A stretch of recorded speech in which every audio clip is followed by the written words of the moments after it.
Hello, everybody here on Facebook, LinkedIn, and YouTube. I am trying to get Instagram set up here so that we can go ahead and get started. And it seems like no matter what, ever since Instagram went down that day, it's the platform that gives the most issues. It's like super ridiculous. But let's see if we can get them going. All right. Hopefully they can hear me. So, hey, Instagram's here, Facebook, LinkedIn, YouTube, you're here. We are going to be going into our book study around the mastery of love. Tonight, we're going to be talking all about relationships and some of the dynamics in relationships that causes them not to work properly. Instagram, can you let me know if you can hear me? Because Instagram just has not been the same for like at least a month. So let me know, give me a thumbs up, a heart, whatever, if you can hear me okay. Otherwise, I missed you all. For those of you that are new, I see some new faces have signed up for, oh yes, I see some new faces have signed up for the live stream and the text for the reminders. And what we're doing here is Monday through Thursdays, except I was on a little vacation, but Monday through Thursdays at 7 p.m. Central Standard Time, we go live just to have a discussion about what's going on in our life. And we are going over a book. We do a book study. This book study we're going over is The Mastery of Love. It's all about learning about how our conditioning skews our relationships so that we can then move past that conditioning and create better relationships, not only with other people, but with ourselves first, by understanding truly what it means to love. And this is like one of the first books that really helped me understand what true healthy relationships look like and how some of the dynamics that we've been taught don't gel with creating healthy relationships. Happy body, happy skin. I have been great. I've just been on the road a lot.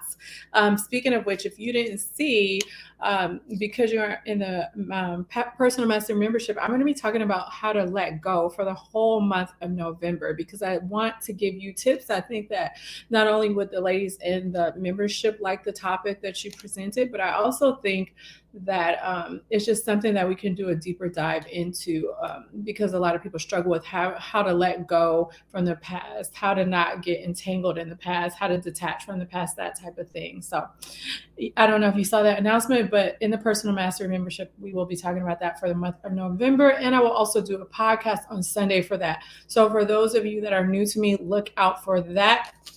Without further ado, I could be talking all day because I haven't talked to y'all in like, what is it been, almost 2 weeks. Let's get started with our book study. So again, we are going over patterns that we learn from our conditioning that prohibit us from having healthy relationships.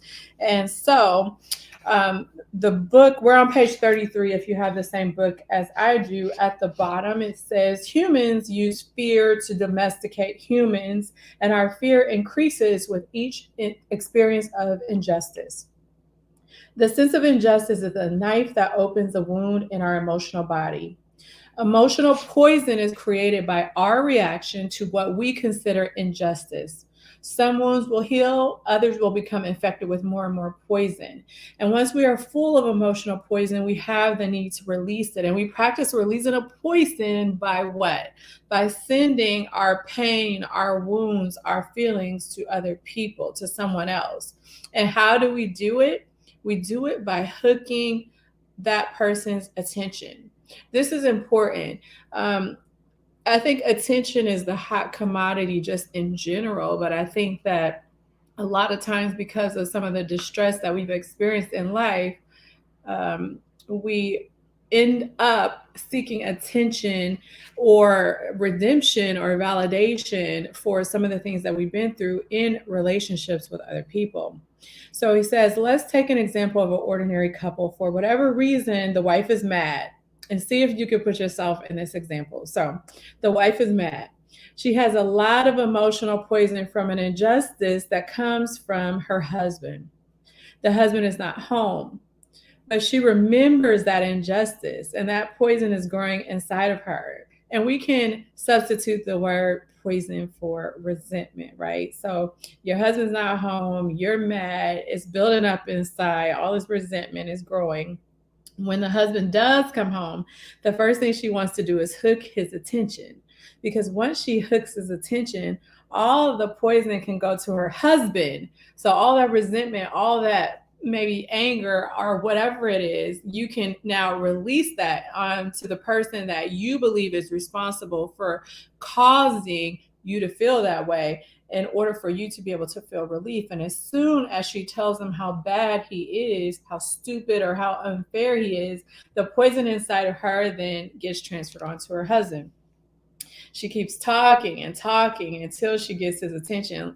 Ladies, especially men, when they give you that blank face, like they just glazed over and you like, do you hear me? So you keep going and going and going because you're not even getting the response or the validation that you're even being heard. And so you feel like well, I know that I used to feel like when I see that face, the answer to that is to continue talking. And that's not always true. So anyway, she keeps talking and talking until she gets his attention. The husband finally reacts and gets mad, and then she feels better. But now the poison is going through him. So she got rid of her poison. She got relief. She got the validation she wanted. She got whatever she needed to say off her chest, gave it to her husband. She's doing all right, but now it's just now a different dynamic in the relationship because the energy has been transferred to him. He has to now hook her attention because now he needs to release the poison that she transferred onto him.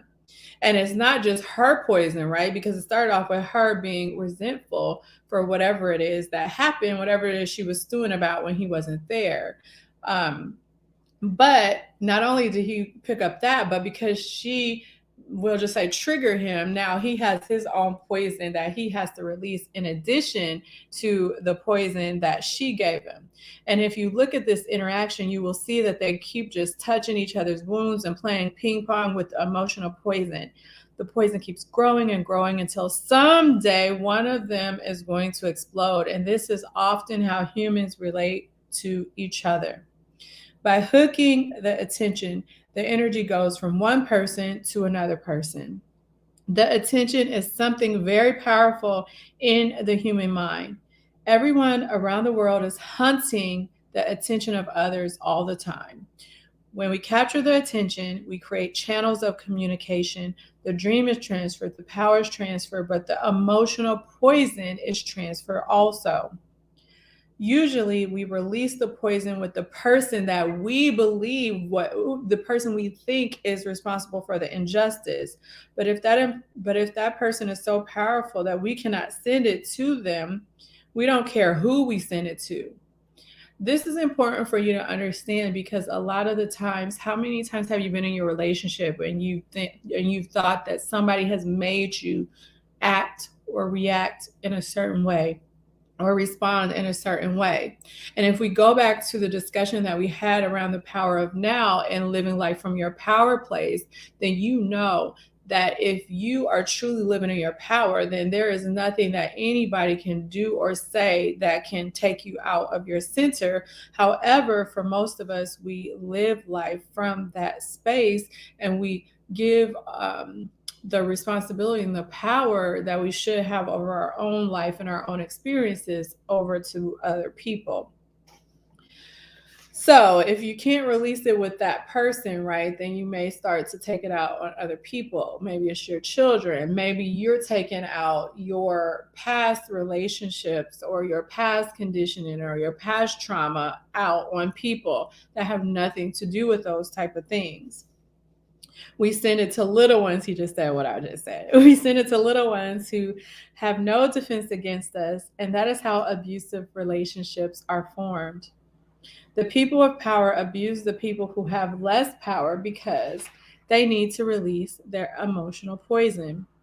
We have the need to release the poison, and sometimes we don't want justice. We just want to release. We want peace. And you don't want peace for everybody involved. You want peace for yourself. You want to decrease the suffering for yourself. And so it doesn't matter how you make other people feel, as long as you get to release that energy, that pent up resentment, that pain, that hurt, that trauma that you are feeling inside from whatever it is that you're experiencing, and wanting somebody else to commiserate with you, consciously or unconsciously, in the things that you are going through.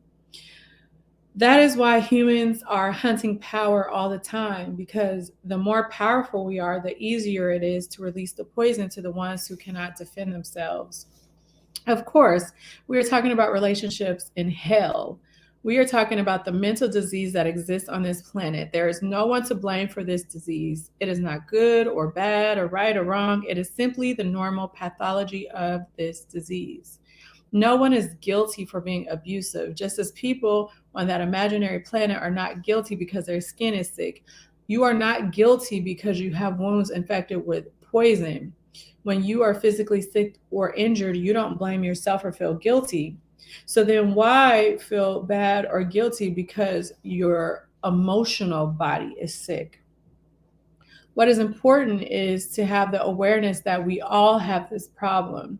If we have the awareness that we all have this pain that we're bringing into relationships, and some of the ways that we've learned to interact, or most of the ways that we learn to interact, is to transfer that pain onto other people. We may call it people relating to us, or feeling what we're going through, or empathy. It doesn't matter what you call it. We all want to relate in that certain way.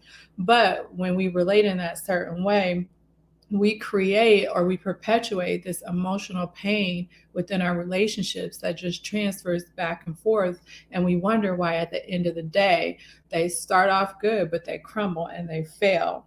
So it's important to have an awareness that we have this problem of wanting this attention and wanting to release our pain and give it away to somebody else so that we can feel this subconscious relief. Because if we have the awareness, we have the opportunity to heal our emotional body, our emotional mind, and stop the suffering or stop the cycle. Without the awareness, there's nothing you can do.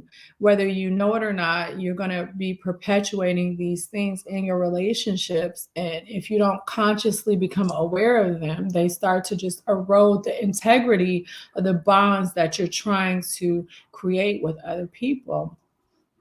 The only thing that you can do to keep suffering from the interaction with other humans, and our own self, is to touch our own wounds. In our mind, we create that part of us that is always judging. So you start talking about judgment now, because we think about judgment negatively, like if we say that somebody is ugly, or we think that we're better than somebody, we call that judgmental. But whenever you have an opinion about something, that could be an expectation.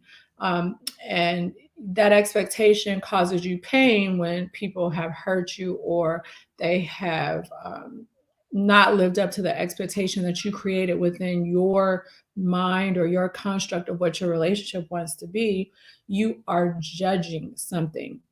And whenever you start to judge something, I'm not saying it's right. I'm not saying it's good, or I'm not saying good or bad. It's human to do it, right? We all do it in our relationships, but you have to understand that whenever you have an expectation, whenever you say something is good or bad, whenever you are triggered, you are bringing judgment into the relationship, and therefore not living from your power place. And we'll be talking more about this in the Personal Mastery membership, when we talk about letting go and how to detach from painful emotions and painful things that we've been through, and being able to move forward and let go of that pain. Part of it is you have to be able to release judgment of things being good or bad, and just understanding on a higher level from your power place, from being present and in, living from your being, is that nothing is good or bad.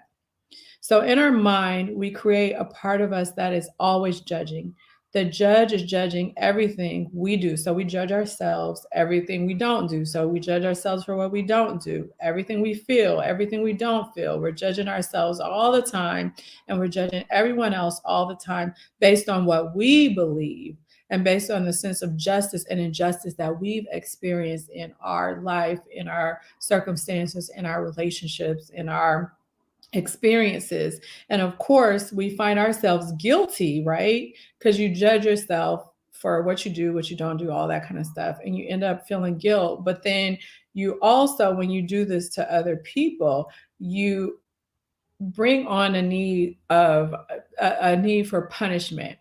And that could be self-punishment. A lot of us do it with the way that we talk to ourselves, the way that we treat ourselves, the way that we feed ourselves.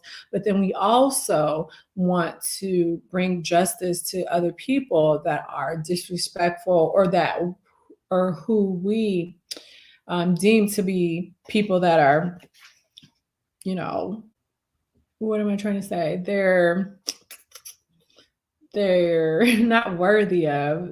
They need a little bit of justice from us.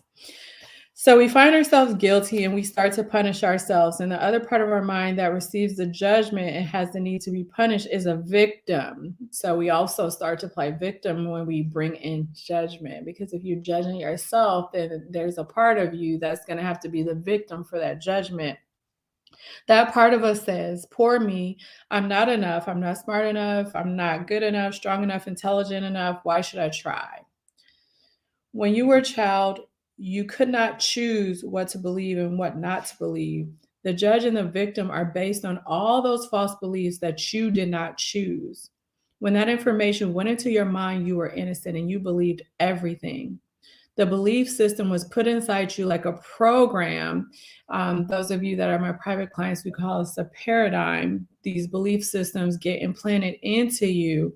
Some people call it a parasite. And these things actually make your mind sick because it steals your energy, it robs you of joy. And it is all those beliefs that people have given you that make you suffer. And they're so strong that years later, when you are trying to change your life, when you're trying to learn new concepts, when you're trying to come on this live and you're trying to better yourself, you find it hard to make your own decisions. You find it hard to switch those beliefs that you've grown up with or that you've been programmed with these new beliefs. Is a very hard process for you to go through on your own. This is probably one of the number one reasons why, hey, Robert, this is probably one of the number one reasons why people need coaches, is because once those belief systems get implanted into you, it's very hard for you to change those things on your own.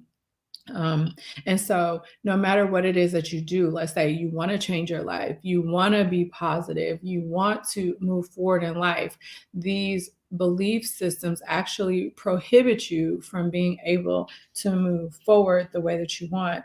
Yeah, Robert, I am in a new setup. This is a hotel room. So I'm trying to make the best out of what we got today. Let's see. Sometimes the little child inside of you comes out, the real you that stays at the age of 2 or 3 years old. This real you is you living in the moment and having fun, but then something pulls you back. Something inside that makes you feel unworthy of having too much fun or having a good life or feeling like you can have beautiful things that you want and dream of in your life. There's this inner voice that will creep in and tell you that your happiness is too good to be true. Or if you haven't experienced that, where you want to be, is going to tell you that it's not possible for you to have what it is that you want. So this voice continues to pull you back and tell you that it isn't right to be happy. And so all the guilt, the blame, and all the emotional poison in your emotional body keeps pulling you back into the world of drama. It could be the world, usually is your own drama, right? But then it starts to bleed out into your relationships to be the drama in your relationships, because this spreads like a disease. We learn it from our grandparents, our parents, ourselves. We give it to our children. We pass it on in our relationships, and et cetera, et cetera, et cetera. We train, he says, this is a good one for all of you that have children. You may want to think about this. We put all of those programs inside of our children the same way that we train a dog. Humans are domesticated animals, and this domestication leads us into the dream of hell, where we live in fear. The food for the parasite is the emotions that come from fear. So it's almost similar to what we talked about in The Power of Now, where he was talking about you get addicted to the pain, and in order to stay alive, this pain body will unconsciously create interactions with other people or create an environment, an internal psychological environment for you to continue to perpetuate these pain and these wounds so that it can stay alive. And he's saying the same thing. The food for the parasite is the emotions that come from fear, because before we've been conditioned, before we've experienced trauma, before we've experienced pain, or people telling us what we should do, what we need to do, what we are not doing enough of, we are happy, we play, we're in our true power place, we're true beings, we're not a role, we're not a part of society, we're just living our best life from the heart at that age. And then slowly that starts to erode as the garbage is put into our mind. We're not happy. We learn to be right and to make everybody else wrong. The need to be right is the result of trying to protect the image that we want to project to the outside. We have to impose our way of thinking, not just onto other humans, but even upon ourselves.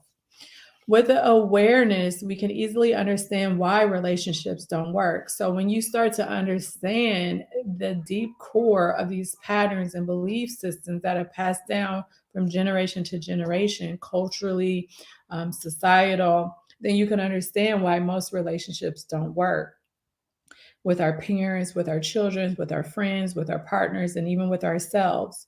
Why doesn't the relationship with ourselves work? Because we're wounded and we all have that emotional poison that he said that we can hardly handle, but I say that we're also very addicted to. And we're all full of this poison because we grew up with an image of perfection that's not true, which does not exist. And in our mind, it isn't fair. Let's see, we got room for a little bit more. If you guys have questions, this is a little bit deep. It's probably something that you're going to have to sit and think about for a little bit. But if you do have questions about the dynamics of your relationship and you want to talk it through a little bit, we can talk about those. You can start typing that in the comments. So last little thought of the day. We have seen how we create that image of perfection to please other people, even though they create their own dream that has nothing to do with us. We try to please our mom and dad. We try to please our teacher, our minister, our religion, and God. But the truth is that from their point of view, we're never going to be perfect. We all know, right, that perfection is a losing game, trying to pursue that. And yet we still try to be perfect in everybody else's eyes, for fear of judgment or for fear of rejection, or the ultimate currency for fear of not getting the attention that we seek from other human beings. He says that image of perfection tells us how we should be in order to acknowledge that we are good, in order to accept ourselves. But guess what? This is the biggest lie we believe about ourselves, because we are never going to be perfect. And there is no way that we can forgive ourselves for not being perfect. The image of perfection changes the way we dream. We learn to deny ourselves and reject ourselves. We're never good enough or right enough or clean enough or healthy enough according to all the beliefs that we have.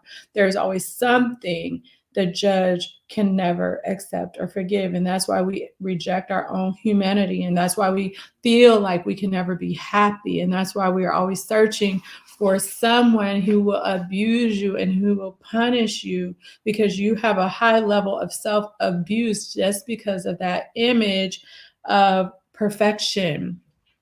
I want this to sink in. That's a good place to stop. You end up searching for someone that will abuse you because you have this false sense of who you should be based on this pursuit of perfection that is never going to happen. And so you end up getting in these relationships with people that mistreat you and that punish you. But guess what? Remember, from the power now, we know that that is a mirror. And the reason why that is a mirror is because you have a high level of self-abuse in not accepting yourself and not loving yourself, because you are not in that perfect image that you think you should be. That is not even possible, not even attainable as human beings here on this earth. All right, so we'll stop there. Let's see. Robert said, I am worthy of all good things. Yes, you are. Will we be doing letting go in November? Yes. So I'll end on that note. For those of you that don't know, I have a membership. It's called the Personal Mastery Membership, and it's a small group of women that are tired of living life on the day to day. They really want to tap into their power place, both spiritually and intellectually. They want to know who they are, and through that restoration of their inner connection, they want to learn to get better and better and better. And so every month we explore topics, whether it be manifesting with the moon, whether it be goal setting, learning how to let go, learning how to manifest, all of these different things so that we can use everything at our disposal to be more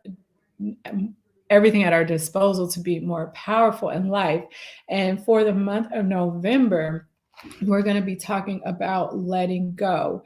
There is this huge problem with a lot of us not being able to move forward in our life, because as we try to move forward, we bring the past with us, and that past haunts us, and that past drags us down, and that past stops us from being able to live the present moment, the only moment that is real, more optimally, while at the same time some of us also bringing a lot of the future into the present moment. And so there's just a need to let go of all of it, really, and just to learn how to be with what is, accept what is, because that's the only way that you're going to be able to make optimal decisions in order to make the next moment and the next moment and the next moment better.